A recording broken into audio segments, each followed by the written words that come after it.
చెప్పాడు వెంటనే, మహారాజా మీరు ఏం పుణ్యం చేసుకున్నా కదయ్యా ఇలాంటి కొడుకును కన్నారు. నీ బిడ్డ సామాన్యుడు కాదయ్యా, రాజ్యం అవసరము లేదని, వివాహమే అవసరము లేదన్నాడు. తల్లి తండ్రి ఆనందము కోసం ఇంతటి త్యాగము చేసే కొడుకులు బిడ్డలు ఉన్నారా?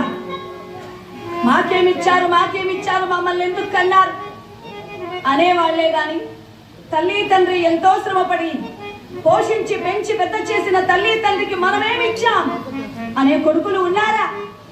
ఏ పుణ్యం చేసుకున్నావయ్యా ఇలాంటి కొడుకును కన్నావు? చాలయ్యా, నీ జన్మ ధన్యమయ్యా, అలాంటి వాడికి తండ్రి అయినందుకు నీ జన్మ ధన్యమయ్యా. విన్నాడు శంకర మహారాజు గారు. బాధ కలిగింది. నాయనా కుమారా, ఈ వయసులో నేను పెళ్లి చేసుకోవాలనుకోవడమే తప్పు. ఈ వయసులో ఒక అమ్మాయిని ప్రేమించడమే తప్పు.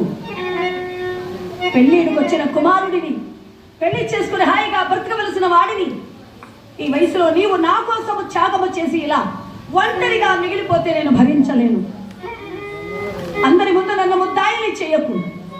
శంకర మహారాజు గారు కన్నబిడ్డకు అన్యాయము చేసి, కన్నబిడ్డకు ద్రోహము చేసి తాను పెళ్లి చేసుకుని హాయిగా ఉన్నారని అంటారు.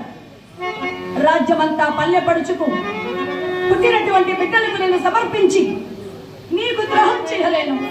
నా మాట విను నాయనా కుమారా, నీ ప్రతిజ్ఞ మానుకో. నువ్వు హాయిగా పెళ్లి చేసుకో. తల్లి తండ్రి బిడ్డల నుంచి ఆశించేది ప్రేమ, ఇంతటి త్యాగము కాదు.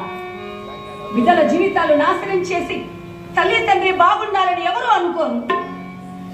మీ నుంచి మేము ఆశించేది ఒక ప్రేమాభిమానాలు మాత్రమే.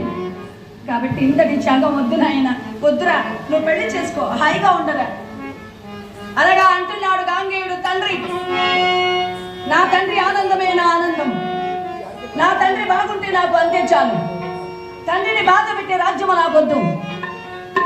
ఈ రాజ్యము, ఈ సామ్రాజ్యము, ఈ ధనమంతా నాకు తృణం, గరిక పోసతో సమానం. పరమ పవిత్రమైన వంశమే మనది. మహామహులు ఎందరో జన్మించిన వంశము మనది. వారికి పొంకరి మహాత్ముల కాలమాలమై కొమరారు వంశము కులము విష్ణు పాదమున నావిర్భవించిన లోక పావనే